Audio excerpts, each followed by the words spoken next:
So welcome everyone to this session. So myself and Andy Black, who you'll hear from later. So I'm Oliver Marsh. I'm the director of the Data Skills Consultancy, and Andy is director of another consultancy called ComSkills. We've recently partnered with Thurrock Council as part of the Welcome Back funds to provide free support for small businesses in the area to upgrade social media, websites, and other online and digital methods of getting customers.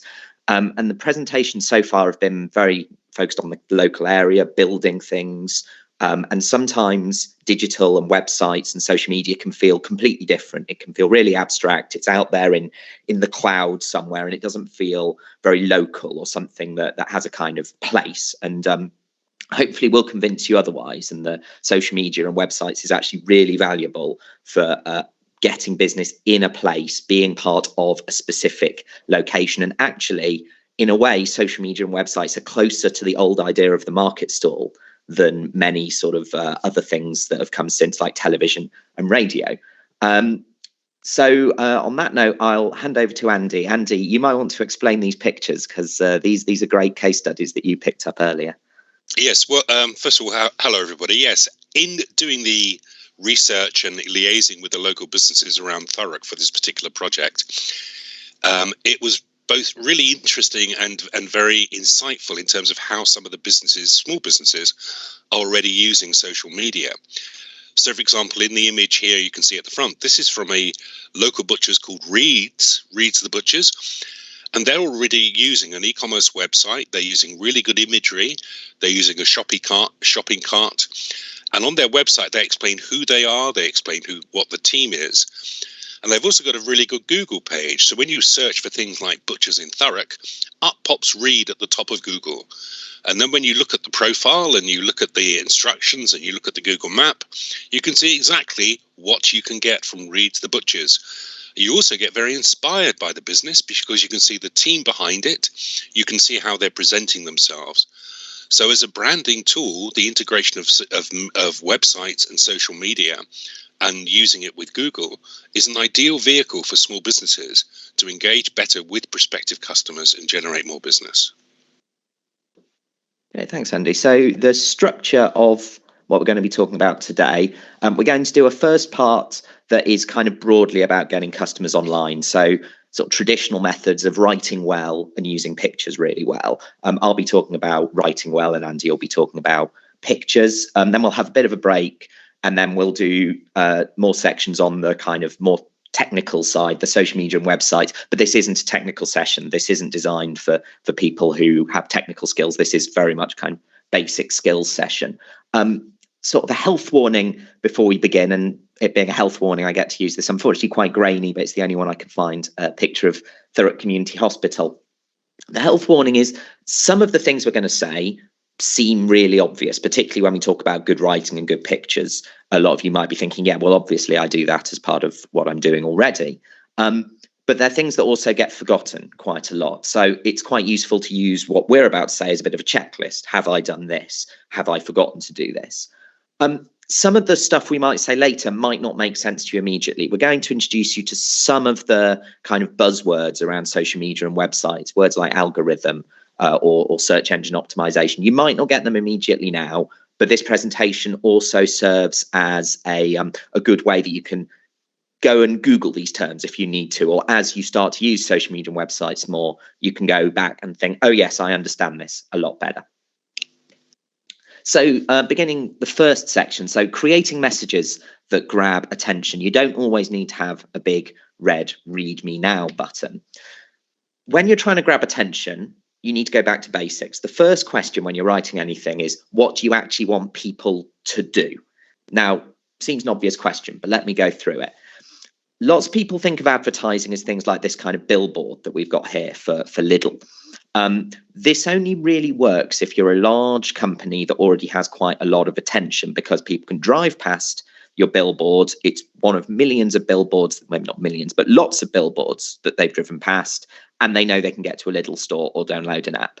It doesn't quite work as well, obviously, for smaller businesses with not much money, not just because you haven't got the advertising clout, but also because you're trying to get people to do something completely different. Lidl are trying to get you to remember that Lidl exists. think of Lidl as a supermarket, and when they drive past Lidl go, oh yes, I can get things from Lidl.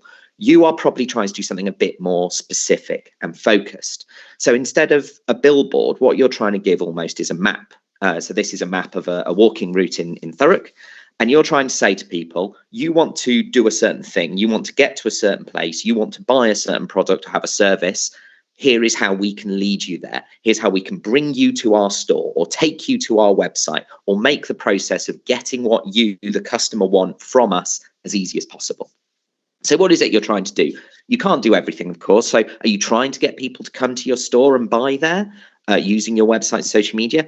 Or are you trying to get them to buy from your website, your e-commerce site? Do you provide a service that people might not know you provide? So even if you're, say, a butcher, do you also provide a catering service and people might not know that? Do you want people to actually book or reserve something in advance so that they potentially are more likely to become a customer? All of these are different questions, and you might do something slightly different when you write a social media post for each of these.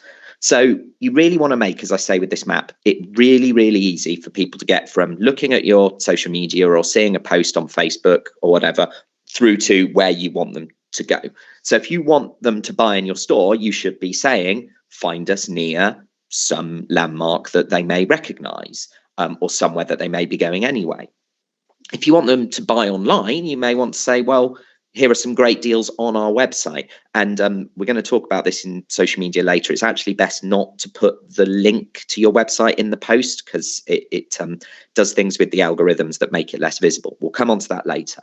But if you at least say we have a website and say, look at our profile for our website, or tell us, or say you can Google us, then at least people know that they can reach your website and buy online there. As I say, make it as easy as possible. Or if you want people to book or reserve something, you can say, call us and put your number. Or, and this is great, if you're on Facebook or Instagram or LinkedIn or whatever, that's got a messaging function. So you could say, use the messaging function that's literally on the site you're on right now. It's 2 clicks. Click that thing, type a message, send. It's really easy. And it just means that people have as little difficulty as possible getting from reading your site to doing something with it. Now, all of these will probably feel quite banal and repetitive as you keep doing them. But honestly, every single post, if you're trying to get people to do something, it's really good to just make sure you've got this in every post. I've seen small businesses do this very effectively. Every post has their number, send us a direct message to reserve, here's our address, etc. Again, which ones you include will depend on what you're trying to do. Won't go through this in detail, but I wanted to put it here in case you, again, I'm going to ask you to do something in case you want to Google it and find out more about it. But this is something called the purchase funnel that some of you might be aware of anyway. You need to take someone from being aware of you all the way through to actually buying from you. A big organization does that by simply plastering billboards, radio ads, television ads, making that start of the funnel as big as possible, and then hoping that some customers trickle through. They've got a massive funnel of customers. You've got a much smaller funnel of customers. So you need to be clever in finding ways from turning someone seeing your post or being aware you exist to doing something about it and hopefully being a customer. Okay, so this is the next trick. Make reading easy. So here is a nice big paragraph that is full of hopefully lots of useful information about how to sort of write things more clearly. Don't write like that. Instead, this is exactly the same paragraph, just made a lot easier to read. There's more space between things. I've put the key information right up top, and that's really important on social media. The posts are very short, and if you think of being on Facebook, if a post is longer, the bottom gets cut off and you get those 3 little dots. So if what's important is, 5 lines down, people won't see it. If you're scrolling through social media and seeing loads and loads of posts, you're not going to stop at something that says, oh, here's an interesting story that happened the other day, and by the way, we've got some cheap stuff. You're going to see something that says, buy this cheaply now. And then maybe you'll click on it and find more information. I've done this in a quite specific way. Obviously, I've used lots of emojis. I've used lots of quite short language, short sentences. Some of you might be wondering, but this isn't very sort of personal. It doesn't feel very personal to me. It's not very personality driven. Personality is really important, and if you feel like writing something a certain way, please do. It makes you distinctive. It gives you a brand. The way I write things is very much short and sweet, etc. But even then, you should be thinking about, okay, this is how I've written something, but what's the key information? Is it still up top? Is it still not buried in some long sentence somewhere? I want people to buy something, so I need to make sure that they can buy it really easily without having to read like a whole long story. The long story might still be good if you had something really interesting happen in your store, or if you're part of some event in Thurrock, or if you have some kind of new employee and you want to tell their story. That's all really important. That's great for the brand. But if you want to make sure that actually does something, that brings you customers, that tells people about a service you offer, you can't wait for them, obviously, to get to the end of that story. So start with not the interesting stuff, that the most important order, instruction, do this, and then maybe put the story afterwards. So I've given you an example here. If the key information, the bit in bold, is all the way down at the bottom of a post, or it's buried in a long sentence, then people won't see it. Now, going back to the health warning, that feels really obvious, probably. And I'm sure a lot of you are thinking, yes, I know that, and I don't do that anyway. It is easy to miss. And obviously, a really good way of making sure what you're writing is kind of getting across what you want to say is checking with someone else. And ideally, not someone who is working in your shop, but someone else who isn't connected to it. That might not be so easy if you're sitting in a shop and it's just you and your salespeople around, or your employees around. But it's still something you should try and do if you can. One of the tips I'm going to give you later on when we talk about social media is actually, if you've got a quiet period, you should plan ahead and write posts in advance. So it's not like you write a post and send it out immediately. If you've got a quiet period, you've got a nice long document, as it were, of things that you can put out at a later date.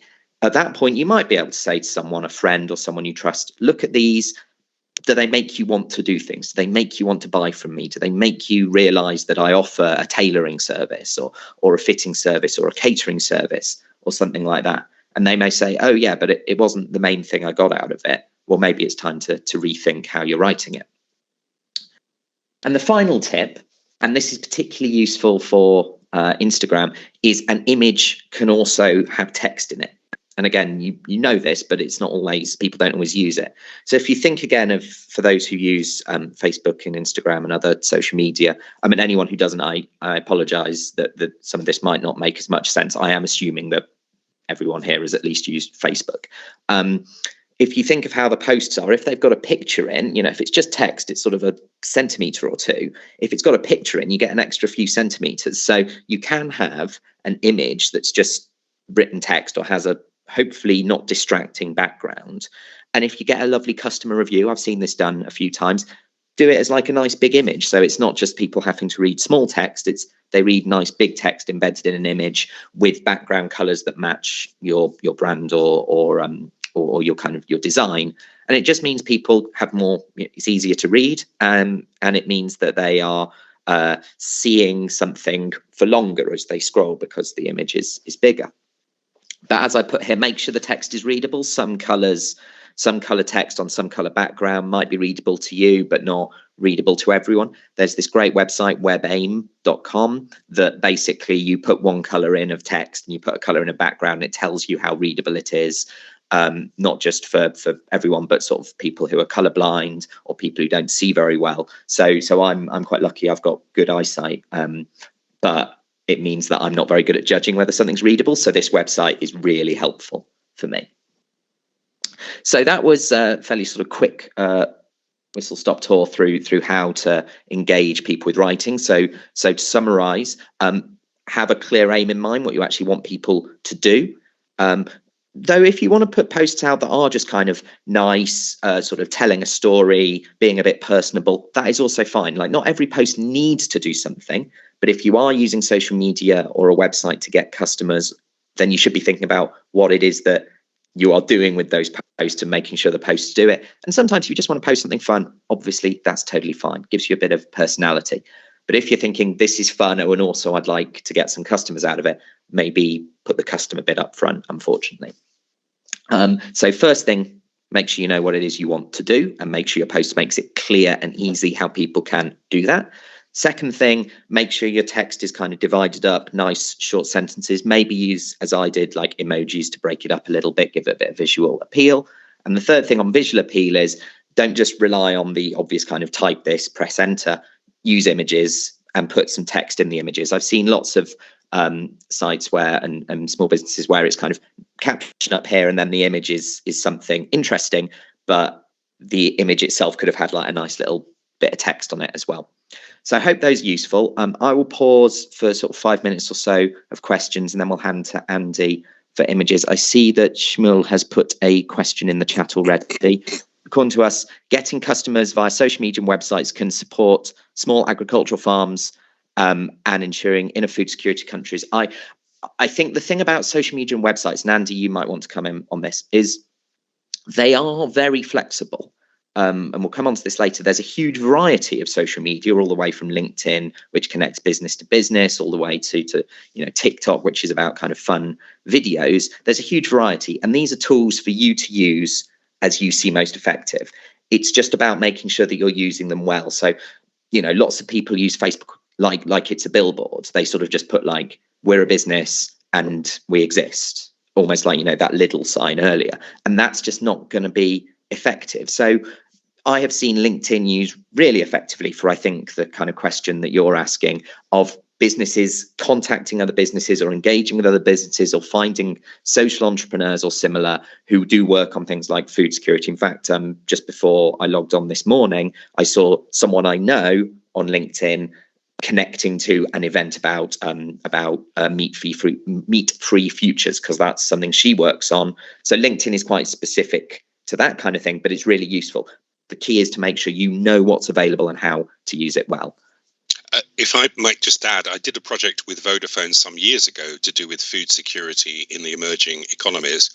And this involved using web technology. But what we did, we gave to small fishermen a cell phone that was connected up, which meant as they caught their catch, they were able to text through the fish that they had caught to potential buyers, who would then bid for the fish as the fishermen were literally coming into the little ports and docks. So what you in fact did there was make the supply chain much easier, much more efficient, much faster. And another thing that the fishermen received was a satellite imagery of where the shoals of fish were likely to be, so improve their productivity in gaining extra yields of the fish. And that's a simple example of how website technology and then social media could be used to improve sustainability and food security for different countries. Just one example. Thanks, Andy. And I mean, that is a really innovative and creative example, but I'm prepared to bet it started with them just using the basic Facebook, Instagram or whatever very well, and then building up bit by bit. And if you just use Facebook like a lot of other businesses, that's fine, but you may get something really creative. You may have like that eureka moment that Wayne was talking about earlier of going, oh, wow, I can use this in a way that really helps what I'm trying to do and be a bit creative. So they are tools for you to use to do what you need to do, and you can be creative and be a bit different. The key is just to make sure you also have the kind of basics down as well. And also, as you build your channels out, begin to crowdsource with similar farms and organizations. That also means you can, if you collaborate and crowdsource together, you could then also evolve some innovative mechanisms to use to support the food security in different countries. Okay. And I will be taking you all through different platforms, social media platforms you can use in the later presentation. So if you're sort of thinking, oh, well, I've never really used like LinkedIn or I only really know Facebook, don't worry, I'll be introducing you to some more. I'm looking at the chat and I can't see any more questions coming in just now. But Andy, should we switch over presentations and then maybe questions will come in the meantime? But yeah, we'll now move on to Andy talking about images. Before we start, images are really, really important because images will determine, actually, I need to load it with, let me just go back again and load it with the right side-by-side option. Yeah, images are vital because an image now will tell an audience, audience's attention spans are very short. So you need to make compelling images which enable you to, as people are scrolling, be attracted to your particular product and services. So small businesses, how can you use images to improve your online engagement? Images, very, very important. Why are they important? Well, the first thing to say is that you have the ability now with your mobile device to create really interesting images. You can see all the content creators at the moment who run their own social media pages or TikTok accounts or other accounts are using very engaging imagery to attract audiences. Now, for small businesses, one of the things you can do is have your mobile device and install a range of apps that can help you enhance your ability to take imagery. You can also, directly from your mobile device, broadcast live into your social media channels. Now, the benefit of broadcasting live, certainly into Facebook or your Facebook account or your Instagram, is that the algorithms in both those particular social media accounts will notify your followers you're doing a live broadcast. It pushes you more. So by being able to utilize your mobile device to take better imagery and also to use it to engage better with your channels, you can engage better with your target audiences. They will come to see you. And the thing about doing things like live video into your social media accounts is that people then can connect you in real time. You can explain something. You build a relationship with your particular target audiences. You are no longer an anonymous business person. You can see it increasingly, people buy from people. So your ability to utilize your mobile device and turn it into a mechanism for you to create images and videos is really essential.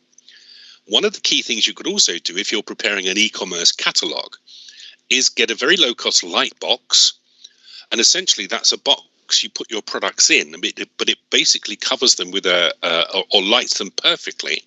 And then you can take an image of them with your mobile device and upload it into your e-commerce site. This means that the images for your products you're selling through e-commerce always look crystal clear and nice. Another thing to do is to ensure, this is me talking as a 60-year-old man, I walk around with a selfie stick and it's got a tripod. Occasionally people jeer at me, but I use my selfie stick as a tripod. I've got a Bluetooth on it, which means I can control automatically images. And because I'm putting it onto a tripod, it's not shaking, it's still. It means I get really good quality imagery by carrying around a selfie stick tripod together with my mobile device, and they fit. They're very easy to use and very low cost. So as you begin to think of imagery, use your mobile device. The first thing to consider is, do you need a better phone? Because increasingly the lenses now and the cameras are getting better and better. The sort of lens quality you now get in a smartphone is equivalent to a broadcast standard camera from a few years ago, all condensed into a little device you can carry around with you. So one of the key things to do is to ensure that if you're taking imagery for your site or for your social media accounts, you have a good quality phone. Next thing to do is play with your camera, play with the mobile camera, find out what it's capable of. You'll see that as you use them more and more, they've actually got some very sophisticated settings already for both automatic modes and manual modes. So one of the things you could do is practice taking imagery, practice making films, practice taking imagery like that, and also looking at how other online brands and small businesses are using images and mobile devices, and start to see what you can do with it. Because this also is going to save you a huge amount of money, because you won't be needing to spend money with public relations companies. You can do it all yourself. Another key thing to do is download and use image editing apps. There's a whole raft of high quality, both free and paid for apps that enable you to add features and settings and be able to manipulate your imagery. And as Oliver said earlier, there's apps to enable you to overlay text on an image.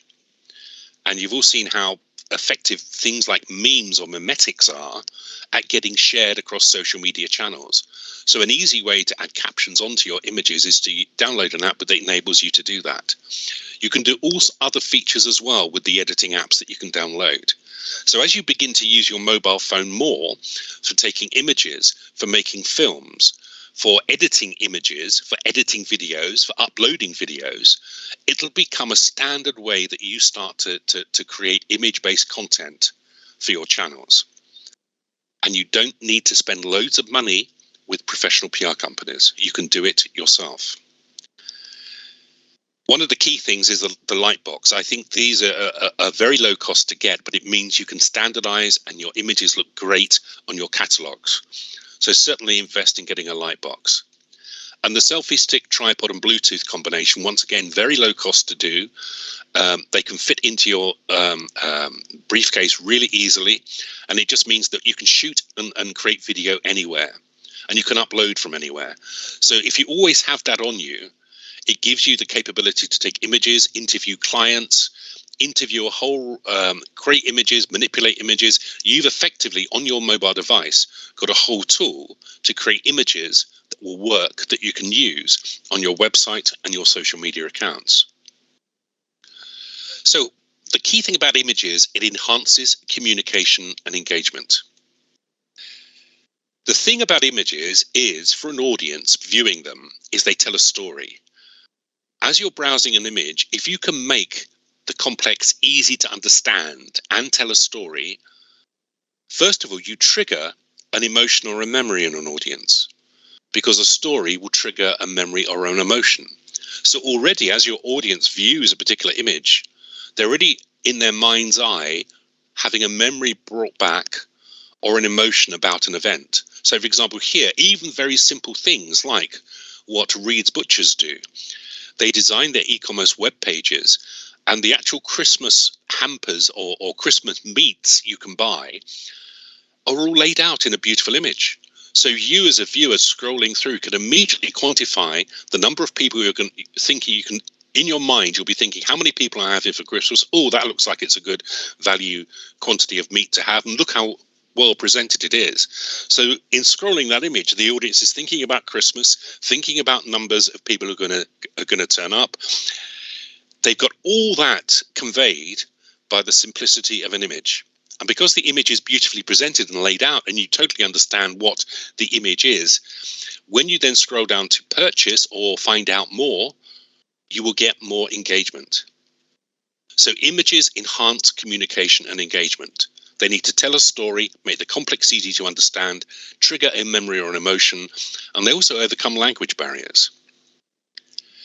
And the reason images are really, really important is we're moving into what we call a post-literacy world. More web pages are now looked at on a mobile device than a PC or a laptop. This means your audience, because they're viewing all their information needs through a mobile device, they also get their emails, their social media accounts, their notifications through. They're being bombarded with signals on a device near to them, which means their attention spans are very short. And because of COVID, audiences now have got used to online search and e-commerce as a way to buy goods. So your ability for your image to cut through the noise, make sense, and trigger a memory and an expectation level in the audience is a best way for you to engage with images. Also, images, as Oliver pointed out earlier, are what people share around different social media channels. So if Reed's the Butchers puts on a really good meat offer for Christmas, people who are interested might be sharing it around to their friends and their family. Similarly, if there's a shoe shop in Thurrock, they may put out a really interesting image about a pair of new girls' shoes that could be shared and also amplified out by people saying, oh, look at these shoes, don't they look great? So making really interesting images, particularly for this generation, which is increasingly mobile, is a very good way for you to engage with audiences. Now, you may say, well, I'm not a photographer. I don't know how to take a photograph. Well, the best photographers say it all comes down to 4 simple rules. Only put one or two key things in the frame. Particularly if you're making an image which is going to be looked at on a mobile device, you want to ensure that your image is easy to understand and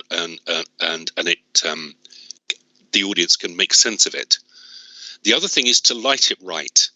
And what I mean by that is if your shoe or your meat or the thing you're trying to promote is in shadow, the audience won't know what to focus on. This is why theatres have spotlights, because it wants the audience to look at a certain actor. Key thing as well, if you're able to try to capture an emotion or a memory in an audience, that way their mind thinks about your product as they're looking at your image, and it becomes a memory. And memories are much stronger at building advocacy in your audiences. And the key thing as well, keep it bold, exciting, and simple. Look at the image there of the pregnant lady with the baby's shoes. Very, very strong emotive images. Very bold, very exciting, very simple. If you had pictures of shoes normally presented via a lightbox and then had this image beside it to reinforce what it's for, that is likely to get that particular line of shoes shared. So keep it simple. Only put one or two key things in the frame, light it right. Try to capture an emotion or a memory. Here's 8 ideas to help you create compelling images. When you start to think of the images you want to use for a particular campaign, first thing you want to consider is, what is the message we're trying to get across visually? Is it about selling a product? Is it about enhancing loyalty amongst your customers? What is the message we're trying to get across with this image? And plan it in that way. The next is to say, well, who or what is the subject of this message? If you're trying to get your audience to buy new men's boots, Doc Martin boots, for example, visually you're going to use a Doc Martin boot, and also you're going to target the idea of it, if you're targeting a male audience, that it's a male audience for this type of shoe or boot. Wherever possible, show natural light. I know it goes against the grain of what I said earlier about a light box, but think of a light box for your catalogue, but other imagery to use natural light.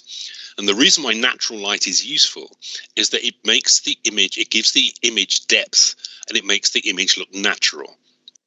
And audiences will trust what they perceive as a real image as opposed to a manufactured one with studio lighting. But that doesn't apply if you're building an e-commerce catalogue. And the key thing, you want your audience to feel something when they see an image. Is it hunger? Is it want? Is it need? You want to trigger an emotion. And also, one of the benefits you get with imagery is your customers now, with their mobile devices, are taking images of the services and the products that you deliver to them. And it could be that people who are used to taking images on a mobile phone can compose a really nice image because they've had the experience of doing it. So also use the customer's images to share on your own channels. If a customer posts a really nice review and a good image showing their family enjoying being at your restaurant, then share that on your channels. It gives the idea of reviews, it gives advocacy from a target audience, and it also shows the type of products and services that you're using. Look at that lovely picture of the strawberry flan there with the cream. I mean, great shapes and great colours. Food is always something that people look at. So if you're a small fast food restaurant, if you're a small food provider in Thurrock, imagery around your products and services is essential. The other thing to do is to consider what we call using colour psychology. Some of the brands I've worked with include brands like Vodafone. And how colour psychology is used is the eye is drawn to certain colours, primarily oranges, yellows, and reds. And these colours have a certain heat signature. There's a certain Pantone reference that has a heat signature. And what that does is, if you're scrolling through or looking up, your eye is drawn to it. That's why we have high visibility vests, because you want to draw the eye to something. So in your use of imagery, if people's attention spans are short, you could do things like some color psychology filters around the the image that you're presenting into your social media. Now, if you refer to what we call eye tracking studies, which is how consumers look at an image when they first see it, they normally start on the top left.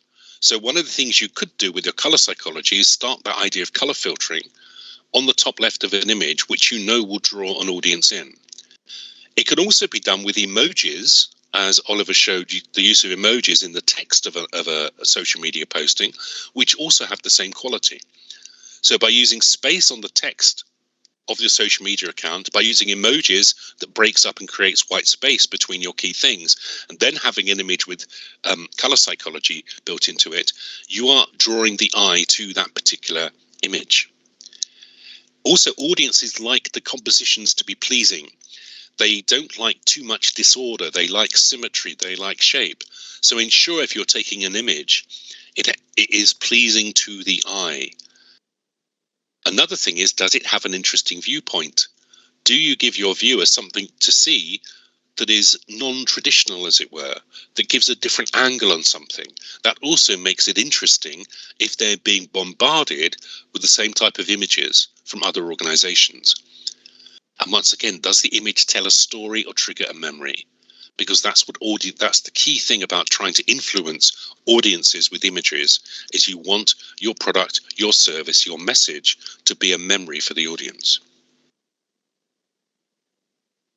So that is a very, very brief introduction to the use of imagery to attract audiences and how to use images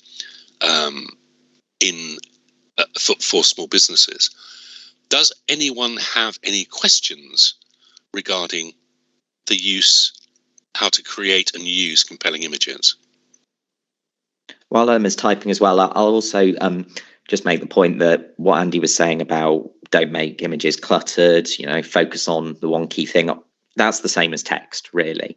If there's something sort of running through these two presentations, it's make sure that you know what it is you want people to take away, the one key thing, and then make sure that you're focusing attention on it, whether that's through nice, crisp text or through a good use of composition.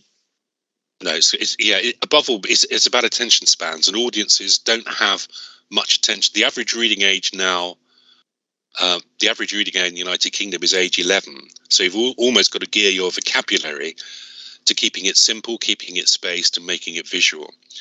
And we come on later onto the key words that audiences may use, but that's all part of it, keeping it simple but directly related to the target audience you're trying to influence.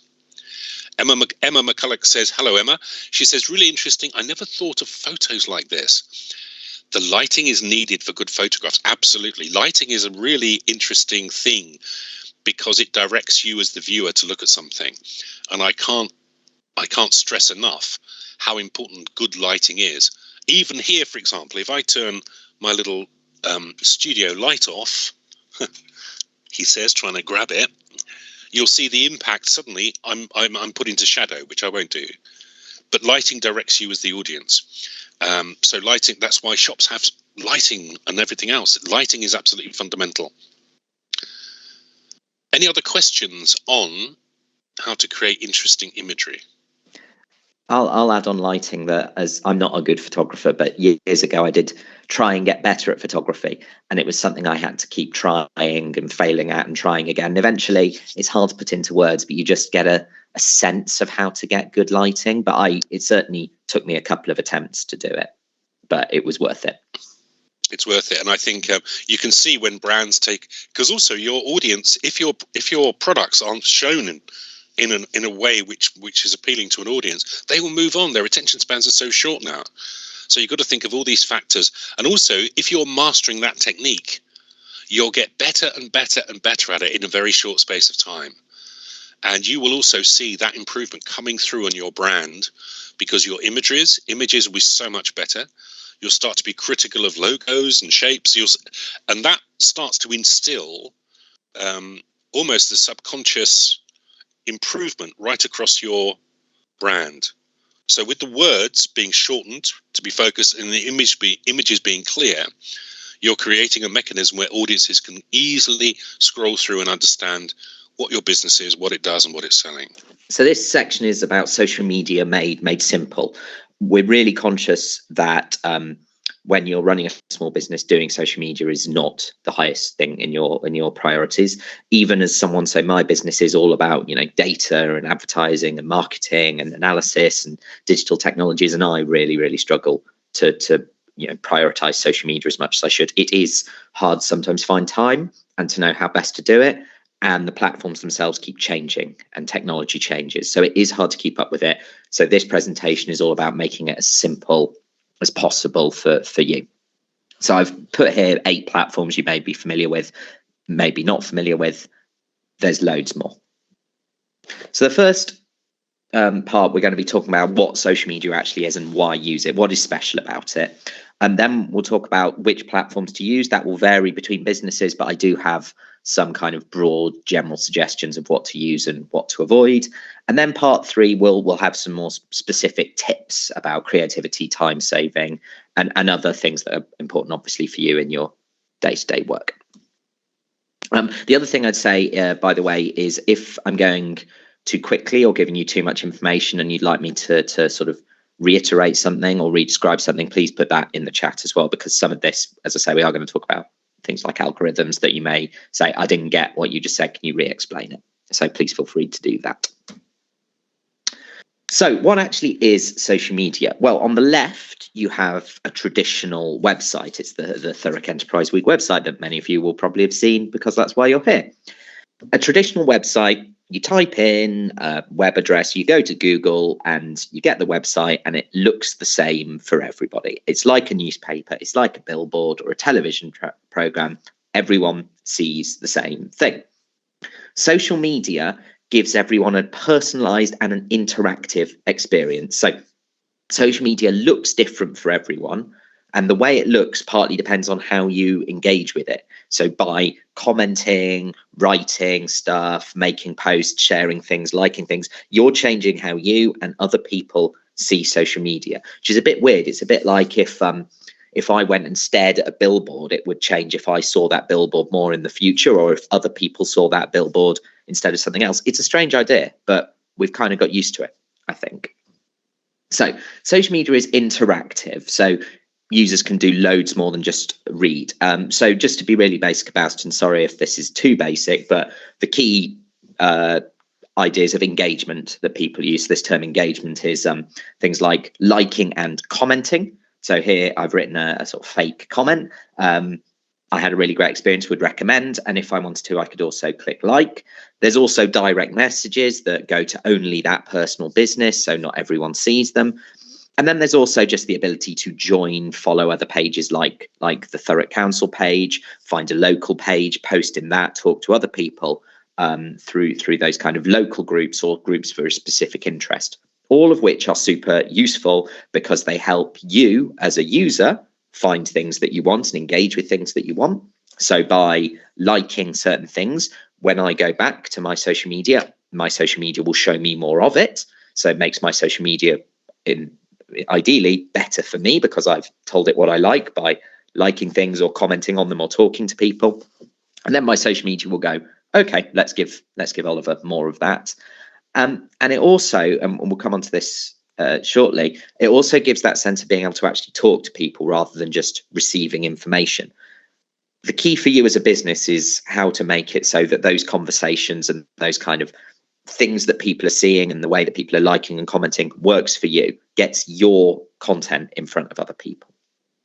And we'll come to that. So social media is also personalized. As I said, everyone sees something different. So previously, when a newspaper editor was deciding what they were going to put on the front page, they'd think, what do I think my readers will be interested in, and what's the biggest news around nowadays? Or when someone was putting on something on a billboard, they might think, okay, who's paid the most for this billboard? So that was how decisions used to be made around what's going on, a certain thing, a certain time, a certain place. Nowadays, social media platforms use algorithms. So computers effectively decide what goes on the top of your news feed, what's the second post, what's the third post, what you see, what you don't. And this is influenced by a whole host of things that I've listed here. So the content, if you use a certain hashtag, for instance, at a certain time, it might boost it might boost up someone's newsfeed. If you follow certain people who are doing certain things, the algorithms might think, oh, well, their friends are kind of all commenting on this particular post, so maybe Oliver will like it as well. So put that up the top of the feed. Things I've shown an interest in previously, so pages I follow, things I'm interested in, who you are. So the algorithms obviously try and like show certain things to young women versus old men, all this kind of stuff, and crucially, things that make money. Now, this is a presentation about using social media for free. If you are prepared to pay, you can do paid social media advertising. And obviously, social media advertising gets nice and high up everyone's newsfeed because Facebook, Twitter, Instagram, whatever it is, think, oh, we can make money out of this. If you're making ads, paying us to put ads out there, and your ads are being really successful, you'll pay us to make more ads. So money can also obviously boost that attention. Now, maybe in text form, this doesn't make sense to you, so I've tried to do it as a little cartoon as well. So imagine it as a kind of almost like a meat grinder. All the algorithms doing are taking all of these things, your location, hashtags, age, gender, what you've clicked on previously, things that your friends have shared or commented on, mushing it together into this kind of weird sort of mixture that only computers can understand, right? Only computers can understand what's going on, and then spits it out as this very simple, here's the first post you see, here's the second post you see, here's the third post you see. So next time you go on a social media site and scroll down, obviously what is first, second, third, fourth, etc. is really important because it means you're more likely to see them when you're scrolling. All that has been decided by a computer, basically taking all of these things and trying to work out what it thinks you should see, what you would be interested in, and what might make money or keep you on the platform. And how this works changes all the time. And because these are private businesses, nobody apart from them and even perhaps them knows how this mixture works. So there's loads of people all the time trying to work out, oh, has Facebook changed its algorithms so that location is more important or commenting is more important than it used to be? And it's really hard to follow all of this. So don't worry if you feel a bit like, oh, I thought that I had to do this in the past, but now I have to do this to get attention. It's because it changes all the time. But I will bring you some tips later on how to at least help make it work for you. So what is the kind of end game, as it were? What is the point of all of this social media, the algorithms, the interactiveness, the personalization? Well, as I said right at the start of this sort of presentation, what you have is a situation where we're almost like going back in time. And let me explain what I mean by that. Social media done badly is like trying to use a radio, television, or a billboard. It's putting stuff out there and just hoping someone drives past or someone is watching a program at a certain time or similar. And social media done well is much more like taking someone to the market. It's much more like giving someone a path to follow and saying, you want this, I think you're interested in this, follow me, come to where I think you want to be based on what you're interested in. And then when you're in the market stall, so this is, I believe, a picture of market stall in Thurrock from way back when you're in the market stall, it's about having that actual conversation with the person in front of you. So you're not now just talking to a faceless mass of people as a billboard or a television program is. You've got someone in front of you with specific interests, specific things that they want to find, and you can have that person-to-person conversation. Ideally through perhaps like direct messaging or comments or whatever, but it's much more personalized and it's much more, oh, I can know that my audience is, mostly young women or older men, and I can talk to them a certain way that will interest them. Or I know that when I post a picture of my shop with a dog in it, this is my dog, then it gets more attention. So I know that I can do more of that and the audience gets more engaged and the audience has come to like my dog. Things like that. It's a much more personalized experience, which, as I say, is a bit more like being in a market store. There's loads of other people competing for attention as well, shouting about their fruit, their clothes, whatever. But if you can get that personal connection, if you can really give people directly what they want using social media, then you're onto a winner. So which platforms are available and which should you use? Well, the most famous ones and arguably still the best to use are Facebook and Instagram. They have the most users. They are probably, the most well developed in terms of getting content to people who actually want to see it. They've got more experience of that. And they have loads, particularly Facebook, creepily has loads of data about people. So Facebook is really like that kind of market stall holder that knows the personal history of everyone and knows how to sell well to that particular person. The audience on Facebook is a bit older, but Facebook still has a big span of audience members. So it isn't just older people. And it's also got really great local options. So it's got local groups, local Facebook pages, interest-driven Facebook pages. So as a business, particularly if you're new, say, and you want to introduce yourself or you're starting a new service, you might want to go to a local Facebook page and say, hello, everyone, we're here, we're doing this thing, and you might want to know about it. Or don't do it too much because then you'll annoy people. But it's still a great way of just saying to people in the local area, hey, we exist and we do this great stuff. And that is, as I say, better than the olden days of television, because you couldn't say to people, oh, I only want people watching television in a certain place to get this content. But here you can go to a local Facebook page and know that you're hopefully spending your time talking to actually local people who might want to visit your store, if that's what you want. If, as we said earlier, if your aim is to get people into your store, that's one way of doing it. Instagram, similar to Facebook, owned by Facebook or Meta, as the company has rebranded itself. It's very popular, growing all the time. Audience is a bit younger, but not only really young people. Very visual. So if you go on Instagram, you'll see that it's actually, this goes back to me talking about putting text in images. It's actually really hard to see text on Instagram sometimes. It's really about the images. So if you put a wonderful, brilliant image on Instagram, but don't really put what it's about or make it clear how the audience can go from there to being a customer, then maybe all you've got is like a really nice set of pictures and it doesn't actually drive any business. It's got some local options, but I wouldn't say it's as many as Facebook. The other thing is if you're using both Facebook and Instagram, because they're owned by the same company, there's things you can do, and it's easy to Google this and find out how. That if you post something to Facebook, it instantly posts it to Instagram as well, or vice versa, which saves time. So these two I would call interesting social media, where the first two are the most popular. These are interesting. You may have heard of them, you may not have heard of them. Nextdoor in particular is still a bit niche, though it's growing quite a lot. Nextdoor is a hyper-local social media app. And when you look at it, it actually looks like quite old. It's really not got very many pictures. It's very basic. But to join a Nextdoor group, you have to be in that local area. So Thurrock does have a Nextdoor group, and I've struggled to do research in it because I don't live in Thurrock, so I can't join it. What that means is if you're having conversations in Nextdoor, it means you're probably almost definitely talking to people who live locally. And that's good for obviously for talking to people and telling them about yourself. It's also good for learning about what people in Thurrock want and what they're thinking about what they need and how you can use that to affect your marketing. I'm not sure if there's actually multiple Thurrock groups for Grays, Ockenden, etc. It's worth you doing your own research on that. As I say, I struggle because I don't live in the area. So it's actually quite hard to do that kind of research, which goes to show just how local it is. And again, what that means is if you spend time on Nextdoor putting in the effort to talk, to market yourself, you know you're probably reaching an audience that actually is relevant to you.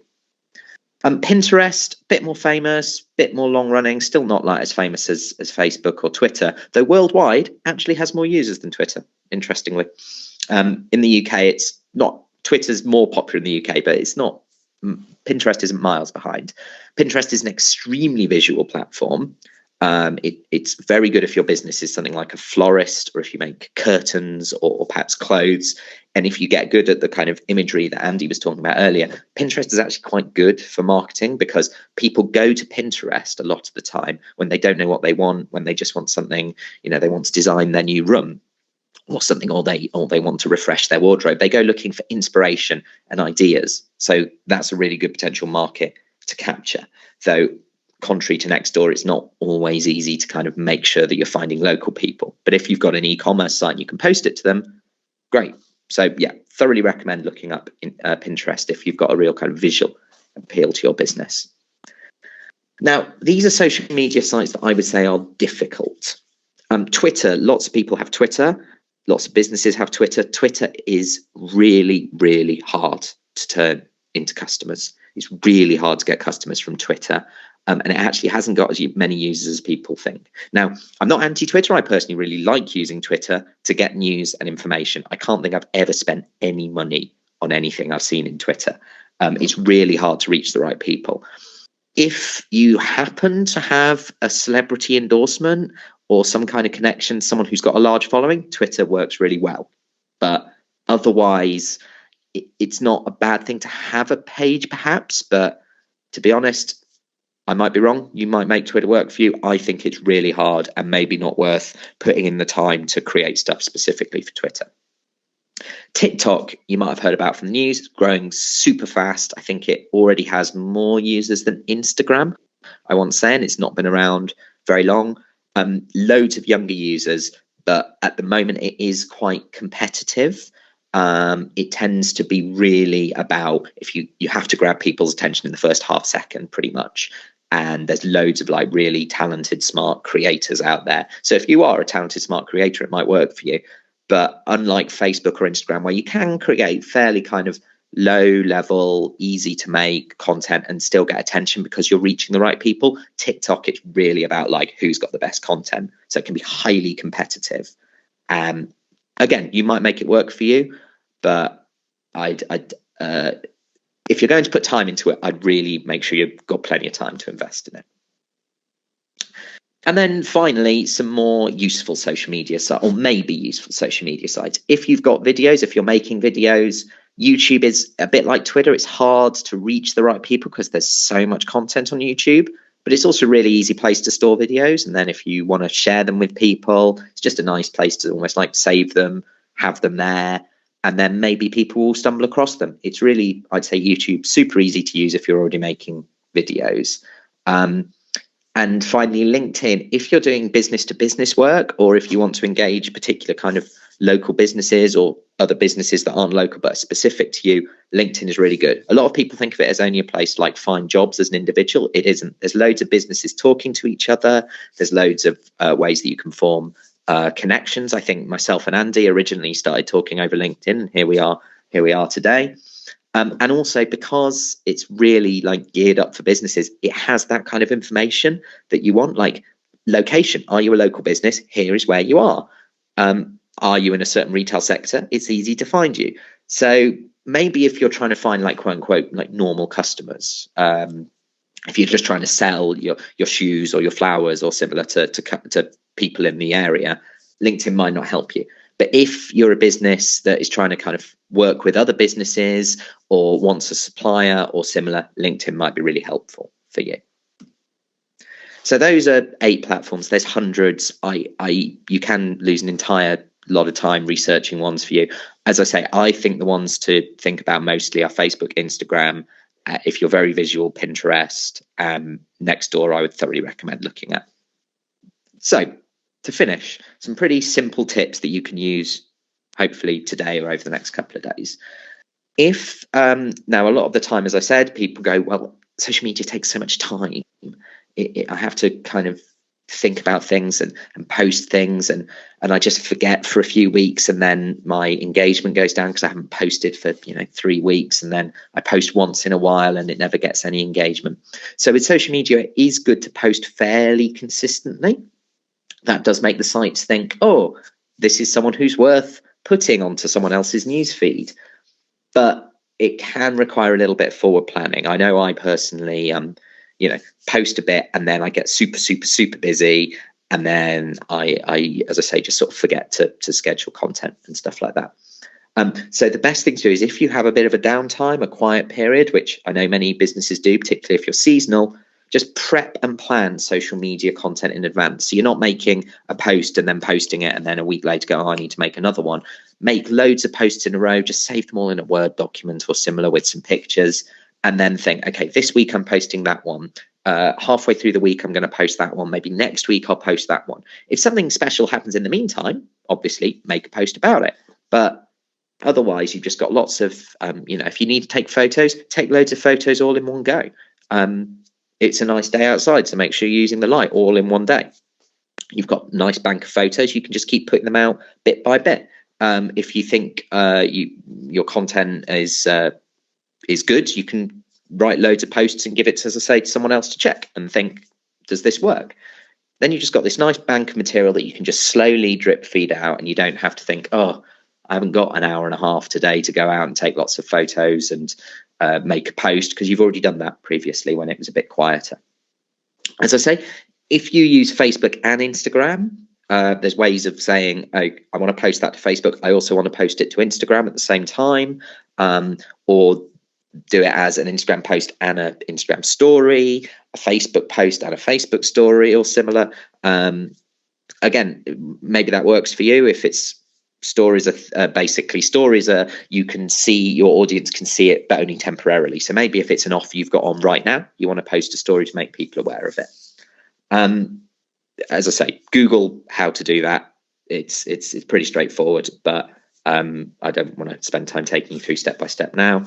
And more generally, I've put some sites here: Sprout Social, Hootsuite, Avocado Social, Helpful Digital. They've all got loads of tips about not just linking up accounts, but also scheduling, time management and stuff like that. And finally, do, as I say, try and post consistently, because it does help you get that attention, and means that that time that you do make that post that could get loads of customers, you've been posting consistently, so you've had that engaged audience in the past. But do focus on the stuff that's working. If you're just not getting engagement, maybe something's going wrong and you need to maybe shorten your text. Try some hashtags. Again, you can Google hashtags that are good for my business and see what other people are posting. Make sure you do focus on stuff that's working. And if a platform like Twitter really isn't working for you, just consider deleting it. It's a bit of a, last resort, but make sure you're using your time effectively. If something's not working for you, that doesn't mean stop it immediately, but do think, okay, what can I try differently? If we think of that meat grinder again, maybe you're focusing on some bits of the meat grinder of the algorithm that aren't that really helpful. And then if you go, oh, but wait, if I make my content more visual, or if I use more hashtags, suddenly I'm getting more people liking and sharing it. Do more of that. Or, as I say, put a dog in the picture. Okay, so some idea generating tips. People have said to me, my products just aren't really very exciting. I'm a stationery store. How do I post about my products? Well, you don't just need to post about your products. You can post about, if you've got a community, if your shop's got a really nice community, you can post about that. Make sure people are obviously willing to be part of it, but give a bit of a human face to your business. If there's some event, or we were talking earlier about kind of the history of Thurrock, if there's some kind of historical thing that you can connect your business to, maybe post about that. It doesn't just have to be about the products you sell, even though obviously that is important. And if an event happens around you, if there's a street market or similar, post about that. Use the things that surround you to be creative and spur new ideas for posting. Look up other SMEs in your industry on social media. As we said earlier, loads of people are really creative. They come up with brilliant ideas, like Andy's fishing example. Look at what they're doing. You might not be able to do it exactly the same, but you might think, you know what, I'm an opticians and I've never thought of opticians using social media well. Oh, but I've just found an opticians that does do really fun Facebook posts. Bit of inspiration, bit of kind of positivity. And as I say, if you see something you like elsewhere, whether that's other businesses or just social media stuff that you follow yourself, if you are an Instagram addict and follow loads of influencers, think, why do I like that content? Can I do something similar? Maybe you can't, but again, it can spur creativity. And finally, we mentioned earlier the algorithm, the kind of meat grinder of things that keeps changing. There are a few tips that I can give you to hopefully make it work for you. The first and most important is try and get people to engage with your post by liking it, commenting it, sharing it. So one of the most common ways that people do this is just writing the text, like, comment, or share. Doesn't always work, but at least it's an instruction. But you can ask questions, what would you like our store to do, and hope that people comment saying, I would like your store to do this. The post gets a comment. The algorithms think, wow, this is an interesting post. It's getting comments. Boost it up people's news feeds. And if someone comments, do reply, even just to say thanks. It forms that customer bond. Hashtags you might have heard of. You've probably seen it. It'll be things like, well, this event had hashtag Thurrock Enterprise Week 2022 or hashtag TEW22. It's a way of telling other people, but also, again, the algorithms. This is what I'm posting about. I'm posting about Thurrock Enterprise Week, or I'm posting about hashtag shoes or hashtag fashion or something similar. And it helps the algorithms get it to the right people. Different sites like different numbers or different ways of using algorithms. Instagram, they say 10 to 11 at the moment is like a good number to post. On Facebook, keep it to 1 or 2. So if you're posting to both Facebook and Instagram, you might want to just delete some of the hashtags for when you post to Facebook. Again, the sites I've told you about, Sprout Social and Helpful Digital and all of that, are quite good at keeping people up to date on the good number of hashtags to use and how to use hashtags well. Don't use hyperlinks in posts, so don't put your actual website. The reason for this is a business decision from Facebook, Instagram, whatever. If you put a hyperlink in a post, you're effectively saying to people, leave Facebook and go to another website, or leave Instagram and go to another website, and they don't want that. So they deliberately, if someone puts a hyperlink in a post that goes to another website, they make the post less visible. The algorithms make it less visible. So you do have to write something like, go to the website link in our bio, or Google us or something, rather than actually put the link. And finally, as I say, experiment. If you do a post that suddenly gets lots of likes or shares or whatever, think, what was it about that post? Is it the time of day I posted it? Is it the content? Is it the hashtags I used? And do more of it. It may be that you just got lucky, but it may be that you've hit on some kind of secret ingredient that the algorithms really like, and more importantly, your customers really like. So to just sort of wrap all that up, that is how to use social media as a kind of technology effectively. But do always remember the writing and image tips that myself and Andy gave earlier, because that is really at the core of it. Social media is trying to get people, audiences, things that the social media platforms, the algorithms think they will like, and good images and good text gets that engagement, gets people paying attention, and makes the algorithm go, oh, they like this, let's give them more of it. And you just need to try and make sure that the more of it is your posts and your business, and hopefully more customers. So I'll pause there. We will go to Andy to talk about websites, but I'll pause for any immediate questions. As I say, we can come back to questions afterwards. Just seen Emma asked a question above. Sorry, I thought this was your photo post. How long would you recommend spending on social media per day? It presumably as a business, it very much depends on how useful it is to you. And as I say, I think it works a lot better is if you can stagger it so that you might spend a whole day making social media posts, looking up hashtags that work for your business, taking photos, and then for the next few weeks, you can then maybe just spend 10 minutes posting whatever it is you created earlier. So it's not like every single day you're spending an hour. It's more like you do a lot up front, and then you can reduce the time you're having to spend when you're busy. So I think it's less about how much time per day and more about you using the time well, so that when you've got your business is quiet, you haven't got many customers, you can use that time to plan and prepare effectively, so that when you're busy, you're still doing social media, but it's not taking you as much time. As to kind of an average time you should spend on social media per day, it really varies a lot. If you're an e-commerce website and you're selling via the internet, you probably want to spend longer than a business that is much more physical, and social media is just kind of a part of what you're doing. Yes, it's all in the planning. Not always easy, but I think for me it is definitely the case that if I look at my calendar and go, oh, the next couple of days are quite quiet, I try and make sure I spend more time making social media posts so that I don't have to do a big dash on a Friday evening. Welcome back. We're now going to look at one key thing to do as you begin to think of your strategy of using social media, using good text, using good images, and the other is your website and the value of websites in Google for small businesses. And we're also going to cover how to improve your online presence. So let's start by looking at the value of websites in Google for small businesses. Let's refer back to Reed's Butchers again. Look at how Reed's Butchers are structuring their website. There's a homepage, there is About Reed's. If you click on the About Reed's, you have a full bio of all the team there. You can see how long the business has been there. You can get a history of how Reed's has operated. then there's a shop. You can go to a shop, you can click on the shop, you can buy products, you can buy a whole range of nicely photographed items and buy it via e-commerce. Then they have specials, a Christmas selection. So in preparation for key things like Easter and Christmas, they will have a special section you can go into to go and order the things you will need for that time.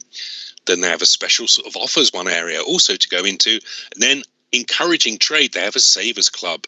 So to save up for busy and expensive times at Christmas and Easter, you can join a club and contribute to it, and making sure your budget is ready for those peak times for family sort of expensive events. And then they keep us all nicely informed with a blog that they send out information and news about their particular butchers, what their people are doing, what the staff are doing. So you right round can see a really good idea of what this business is, the standards that they have. You get an intimacy of the business.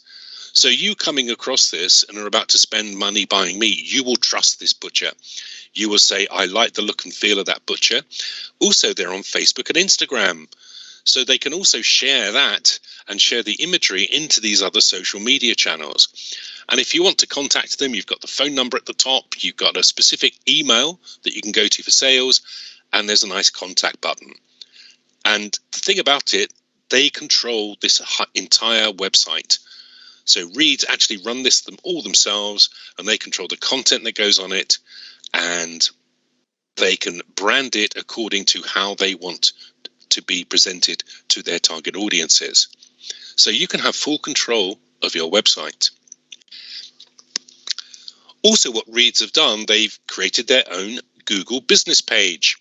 So when you search for Reeds the Butchers, you get not only the link to their main homepage, you also get the main categories and headings underneath it as menu items. And on the right, you have their Google page, which includes a map of where the location is. You have photographs near and around the store. You have photographs that the team there have uploaded, so you can see the front of the store. There are directions there. There are customer reviews as well. 87 Google reviews that customers have made about dealing with this butcher. So if you can see and search for butchers in Thurrock and you come across Reeds the Butcher, you will see a whole range of things which gives you, first of all, trust about that particular company, an idea of where you can actually be very specific to go through to see the deals that they're doing, and you have a mechanism to buy from directly using e-commerce, or you have a mechanism with the map and the details there to easily go with the directions to, if you're going by foot, to this particular shop. So what they've done here is they've optimized their website for Google, which means they appear very well in Google search, and they've also created their Google business page, which means they get really good high visibility in Google search. Now, the reason why being high up in Google search is important is that Google dominates search for both desktop and mobile searches. So what you actually have here is total monopoly. Realistically speaking, the other search engines, as you can see here, they don't even really count in terms of how people search the internet. So the reason why you should optimize your business to appear in Google search is that Google totally dominates search for both desktop, mobile, and increasingly for voice search.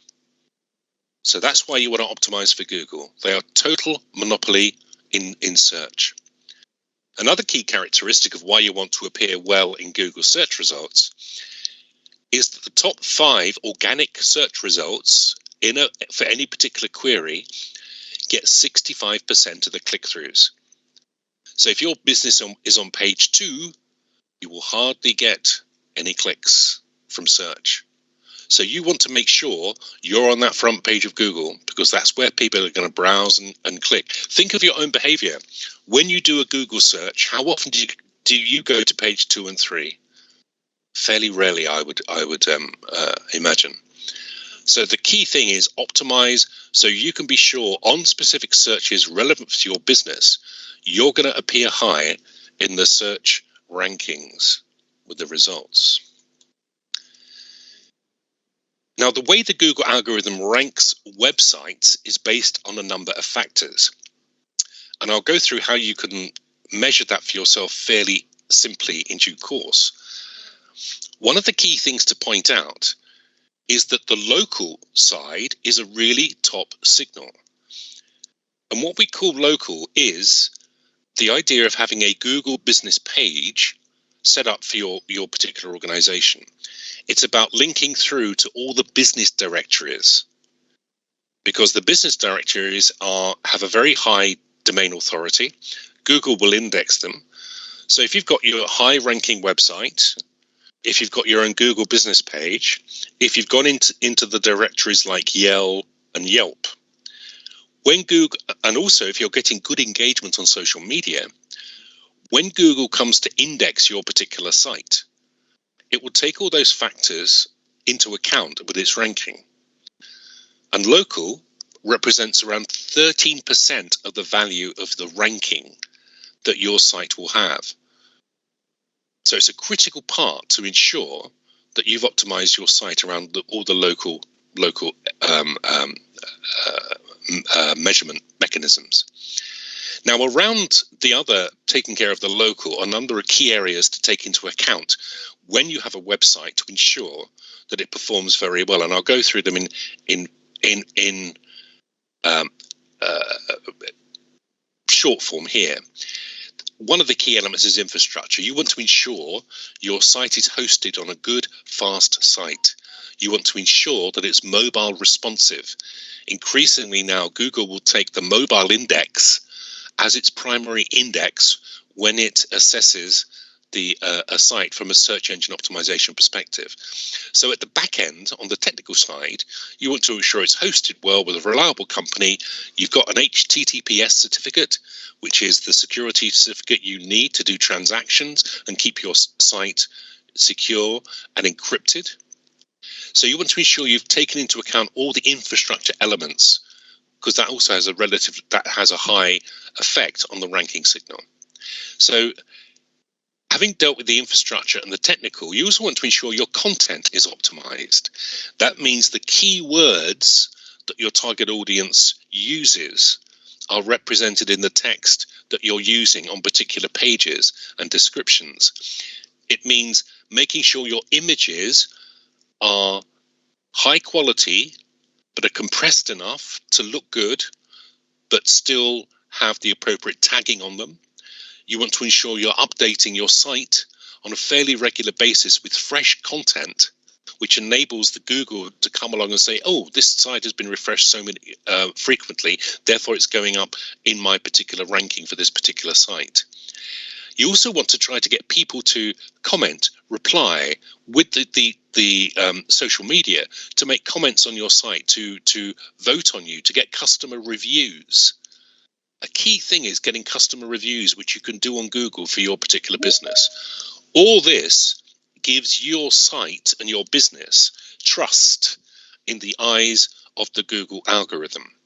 So it's a key thing to ensure that you've got all these factors considered when you start to have a website.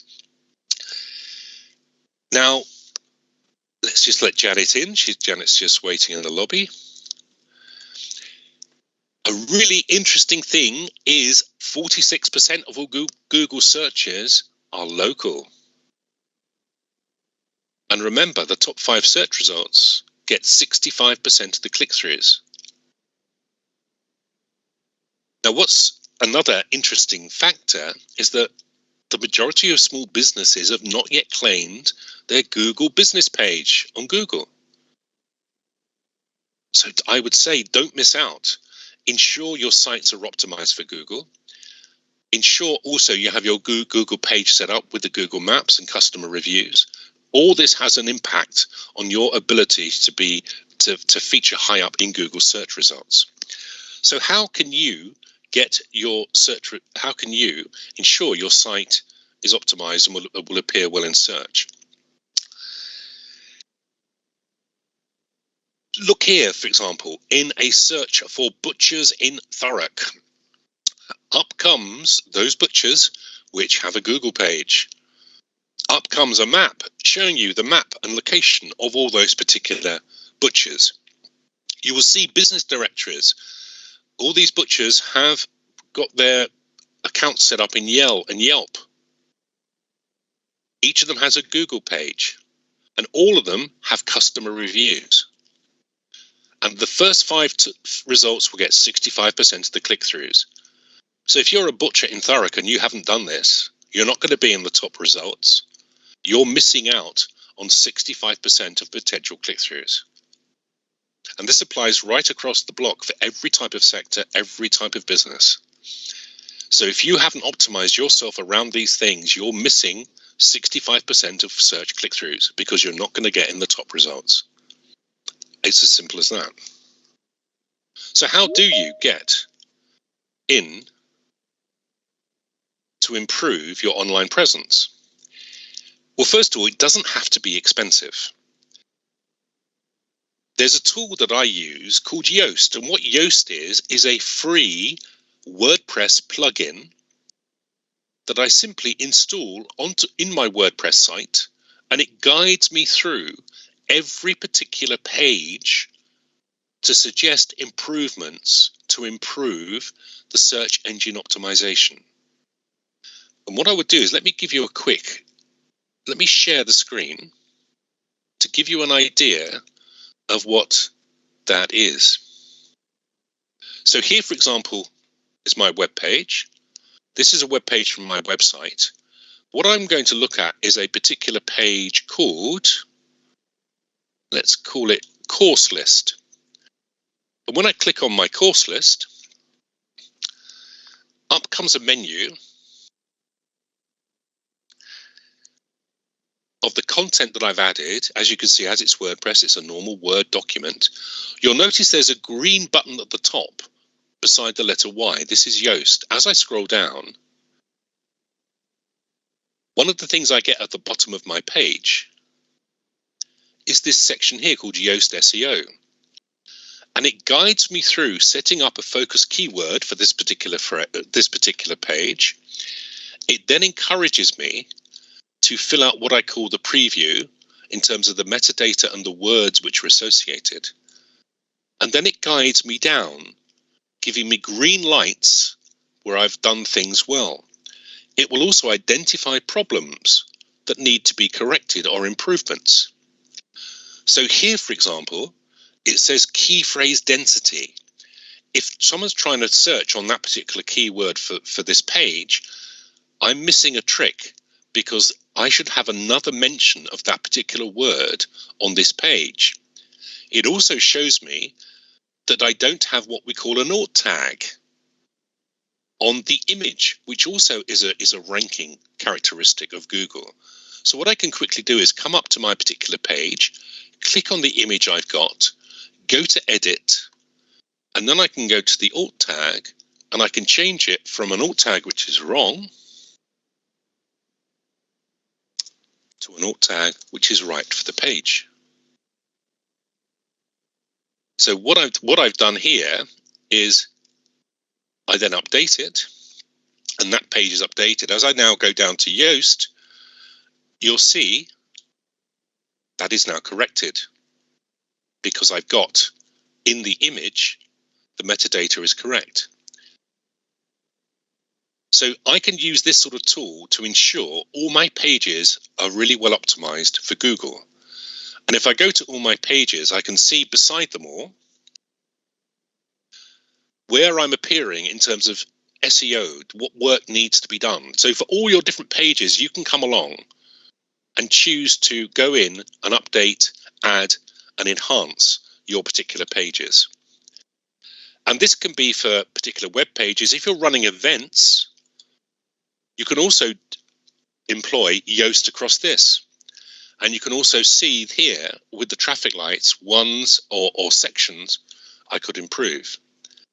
So a very, very easy way to ensure that you're using, optimizing your pages in the best way is to use Yoast for your SEO work. So that's a very, very quick look at using one tool. What I'm going to do now is show you another tool. And what this tool is a tool called WooRank. So if you combine using Yoast on your websites with a tool called WooRank, this will give you an assessment of all the things you get scored on in Google. So here you can see I've done a few of the small businesses in Thurrock. Let's have a look at Next Day Flooring UK, for example. So when I go to their particular report, this is a score out of 54 out of 100, and it takes me through how they can make changes to their website in terms of the content or anything which is missing. So by using this, they can then go into their website and make the changes as necessary. So they're able to fully optimize their website based on all the key elements that Google ranks it for. And you can see it here. They call it the on page, the off page, the technical.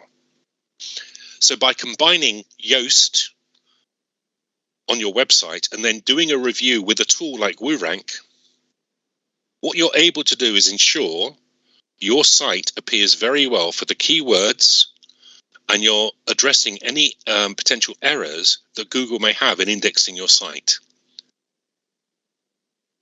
So they're the two tools which you can use to very, very quickly ensure your website is fully optimized. Yoast is free, and there are a range of free tools that you can use similar to WooRank, but WooRank is a paid-for tool, but it's relatively low cost. But it just means you can very, very quickly ensure that all your websites are fully optimized. It takes the complexity out of doing. Let me just pull that up side by side again. It takes all the complexity out of actually maintaining it. You don't need to pay an agency to pay huge amounts of fees to run your SEO for you. Effectively, you can do it all yourself. And one of the key things which Oliver and I are trying to show you is you can do all this yourself. You can create great images. You can run your own WordPress website. You can enhance your WordPress website. There are enough tools you can use, plugins, to make your website the focal point of your e-commerce business that then connects to your social media accounts. And tools like WooRank are very, very useful because it gives you a score based on the latest algorithmic change within Google. Once you get to a score of about 70 or over, your website is, I would say, fit for purpose in terms of meeting key criteria to assist you going up. Now, there are other tools you can use. Once you get to this stage, there's things called, you want to do what we call keyword analysis. And what keywords are, you want to find out what your target audience search for. There's a free keyword tool that you can use called from Ahrefs, which does that. There's also Google Trends that you can use to see what people search for in a particular area on particular topics. So, for example, one interesting thing, if you go to Google Trends and do a search on boys' shoes and girls' shoes, you will see a spike always in August. And because you can see that trend, you can then say, I know why there's a spike in people searching for boys' shoes and girls' shoes in August. It's people getting ready to take their kids back to school. So the benefit of using things which looks at trends is you can see predictive work from the past, which will inform how people search for things in the future. So if you're a shoe shop, one of the key things you do, if you know that that is a definite trend, is to ensure you're fully optimized, your pages for boys' shoes and girls' shoes, also using things like Google Ads against those particular terms, which is a paid-for service. So in your particular location and area, if someone comes to search for boys' shoes or girls' shoes, they see Google Ads, your ads at the top, and your web page will come up as one of the top 5 results. That way you're going to get the click-throughs from potential buyers. So that is why optimizing your website is very important. Any questions at all on this section? Any questions? So let me just summarize. SEO is a complex area. You don't need to spend a lot of money with a public relations company or an agency to do it. You can do it yourself using Yoast as a free plugin from WordPress, and also using a version of WooRank. Probably for one site, it's probably about $15 a month. And by using those two tools together, you yourself can work to fully optimize your site. And then if you're starting to use things like Google Trends or keyword research tools from Ahrefs, you can then look to see what people search for in particular areas that you can use as your content strategy. So you know you've got your keywords sorted, and can also do targeted content at particular times when you know people are going to search for those particular topics. Lewis says, are there any sources or info for tutorials and how these tools can be fully utilized? Yes, Lewis, there is fairly active environment on things like YouTube, who do lots and lots of guides to things like SEO. For things like Yoast has its own academy. So if you go to the Yoast webpage, you'll find lots of videos there of how to use Yoast and how it can be deployed. WooRank also has a number of resources you can use. So those sort of tools are openly available to help you and guide you through. But I've used these tools for a long time now. They're very, very straightforward to use once you get used to them. And they're just very reassuring, because you can just, once you've set up your website, just occasionally dip in to see how it's performing. And you can also, on the paid version of WooRank, compare it to the keywords you're trying to get searched upon. So you can see where you appear for keyword searches for particular categories. So if you're an e-commerce site, it's very, very useful. Any questions? Yes, Ollie points out, yeah, you can always contact us for a tutorial. We'll gladly give it and make it very customized for the particular business that might want it. So that's the end. Ollie, would you like to add anything on based on what you saw there with the websites and how to optimize them? Nothing to add. Would you mind moving one slide on, Andy? Because we've got one final slide that's basically, so these are how you can get in touch with us through our companies. I'm going to put a link in the chat now. We're running some longer webinars in March as part of the Welcome Back Fund scheme. So express an interest in the webinars using that link if you'd like longer webinars. We're also offering, as I say, tutorials. So do get in touch with us. Or if you have any questions that you sort of couldn't think of now, but that come to mind later, do get in touch as well. Otherwise, yeah, I've got nothing else to add. The webinars are also free, yes. But they're only in March, and I think we've offered a few dates. And effectively, because we know that like SMEs are like super busy, then we're trying to make sure that we offer them at a time that people would actually be able to come. So that expression of interest form also gives you options as to when you might be able to do. Excellent. Thank you both so much for your time today and for delivering that really informative session. I think we've all learned a little bit from that. As I say, this session has been recorded as well. So if you did want to kind of have a watch over this, if you've maybe missed some of your note taking when they've been speaking, you will be able to catch up on it at a later date on the council's YouTube channels or social media channels. But I think for now, as there are no more questions kind of coming through the chat, we can probably wrap up for today, unless there was anything that you, Andy or Oliver, did want to add. Brilliant. No, just thanks for your attention, and hope it was useful, and good luck with using these tips. Yeah, thank you all, and best bet. Yeah, please, we're here to help. So if we can help you in any way, please let us know. But hopefully, you found some things here you can immediately use to benefit your business. Brilliant. Thank you both so much, and thank you everyone for attending today. I hope you found the session informative and useful. As I say, this has been recorded and we'll be able to share that at a later date, but that is the grand finale of Thurrock Enterprise Week 2022. I think it's been a good week, and I think we'll leave it there. I think we've got about 10 minutes, 12 minutes left of your day to give back to you. So brilliant. Thank you once again for coming. I will end the session now, so you will all be removed from the meeting, but brilliant to see you all and speak to you again soon.